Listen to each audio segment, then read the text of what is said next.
Good morning class. आज के video में हम राजस्थान टेनेंसी एक्ट 1955 के अंतर्गत transfer of cases and conflict of jurisdictions से संबंधित दिए गए प्रोविजंस का अध्ययन करेंगे, जिसके अंतर्गत सबसे पहले section 233 transfer of cases by revenue court, राजस्व बोर्ड द्वारा मामलों का अंतरण।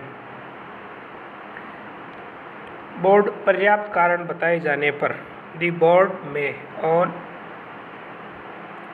Sufficient causes being shown transfer any case, किसी भी वाद को सूट को ट्रांसफ़र करेगा। Transfer any suits, proceedings, applications, appeals और class of suits, proceedings, applications और appeal from any revenue court to any other revenue court competent to deal therewith. अर्थात धारा 233 राजस्व बोर्ड को यह शक्ति देती है कि वह किसी भी वाद, कार्यवाही, प्रार्थना पत्र या अपील को एक राजस्व न्यायालय से दूसरे राजस्व न्यायालय को अंतरित ट्रांसफर कर सकता है। नेक्स्ट है section 235 transfer and withdrawal of cases by collector and sub divisional officers. जिलाधीश अथवा उपखंड अधिकारियों द्वारा मामले का अंतरण तथा उन्हें वापस लिया जाना। द कलेक्टर और ए एसडीओ सब डिविजनल ऑफिसर में विड्रॉ एनी केस और class of cases from any revenue court subordinate to him and may try such case or class of cases himself or transfer the same to any subordinate revenue courts competent to deal with it. Next है section 237 धारा 237 जिलाधीश अथवा उपखंड अधिकारी द्वारा मामलों का अंतरण किया जाना। Transfer of cases by collector और sub divisional officer SDO. A collector और ए एसडीओ में ट्रांसफर एनी केस और class of cases pending before himself to any subordinate revenue court competent to deal देयरविथ।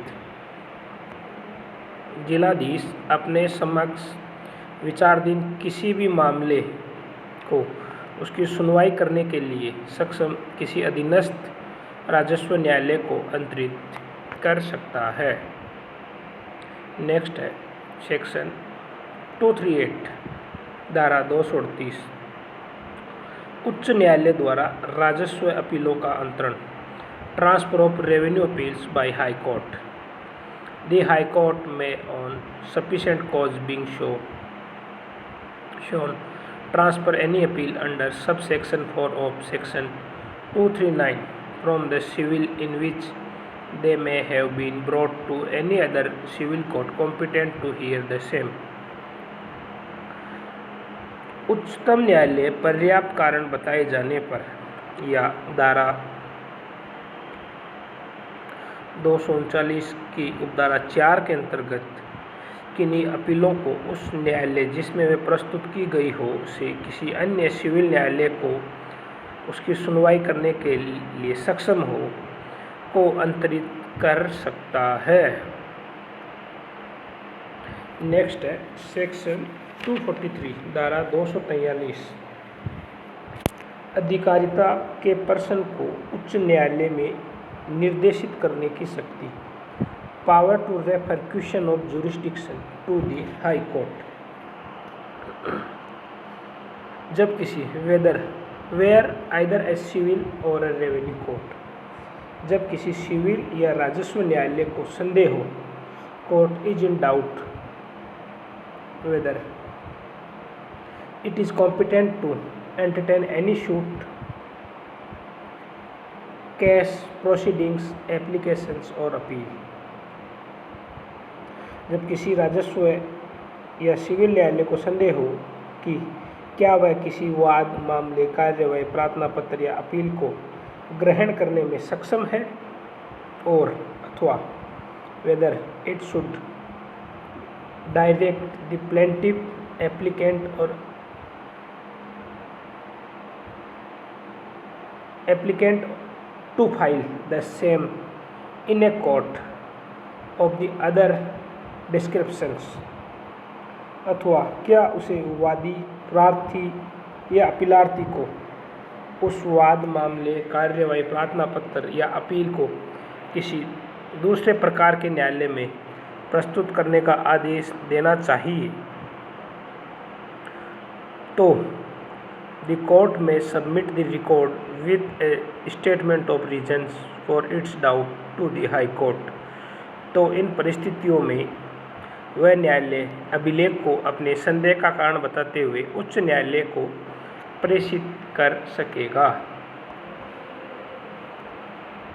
Second है where any suit, case, proceedings, applications or appeal have been rejected either by a civil court or by a revenue court shall submit the record with a statement of reason for disagreement to the high court। okay, third है on any such reference being made, the high court may order the court either to proceed with the case or to return the plain application or appeal for prescriptions to such other court as it may declare competent to try the same। Last में है the order of the high court shall be final and binding on all the courts subordinate to the board। उच्च न्यायालय का आदेश अंतिम होगा और उन समस्त न्यायालयों द्वारा मान्य होगा जो उच्च न्यायालय अथवा बोर्ड के अधीनस्थ होते हैं। नेक्स्ट केस है सेक्शन 244 धारा 244 plea in appeal that shoot was institute in wrong court. Appeal में यह अभिवाक किया जाना कि वाद गलत न्यायालय में संस्थित किया गया था। When a suit instituted in a civil or a revenue court, an appeal lies to a civil court, an objection that the suit was instituted in the wrong court shall not be entertained by the appellant court unless such objection was taken in the court of first instance, and the appellant court shall dispose of the appeals if the suit had been instituted in the right court। जब civil या राजस्व न्यायालय में संस्थित किए गए किसी वाद में अपील सिविल न्यायालय में होती है तो यह आपत्ति की वाद गलत न्यायालय में संस्थित किया गया था अपील न्यायालय द्वारा नहीं सुनी जाएगी जब तक कि वह आपत्ति प्रथम न्यायालय में ही नहीं उठाई गई हो और अपील न्यायालय अपील का निर्णय इस प्रकार करेगा मानो वह वाद यही इसी न्यायालय में संस्थित किया गया था। नेक्स्ट सेक्शन है धारा 245 section 245 proceedings when objection was taken in the court of first instance. आपत्ति प्रथम न्यायालय में उठाए जाने पर प्रक्रिया। if in any such suit an objection was made in the court of first instance and the appellate court has before it all the material necessary for the determination of the suit, it shall dispose of the appeal as if the suit had been instituted in the right court। यदि किसी वाद में अधिकारिता संबंधी आपत्ति प्रथम न्यायालय में ही प्रस्तुत की गई हो तथा वाद के निर्णय हेतु समस्त आवश्यक सामग्री अपील न्यायालय के समक्ष विद्यमान हो तो अपील न्यायालय अपील का निपटारा इस प्रकार करेगा मानो वह प्रस्तुत न्यायालय में ही संस्थित किया गया था। इन सभी प्रकार के आदेशों के संबंध में इस आधार पर कि वह आदेश ऐसे न्यायालयों को निर्देशित किए गए हैं जो वाद पर विचार करने के लिए सक्षम नहीं है, तो कोई आपत्ति अपील में या अन्यथा न तो स्वीकार की जाएगी न ही उठाई जाएगी। Thank you class. Next video में हम अध्ययन करेंगे miscellaneous provisions of Rajasthan tendency act, Rajasthan काश्तकारी अधिनियम के विभिन्न प्रकीर्ण मामले। Thank you.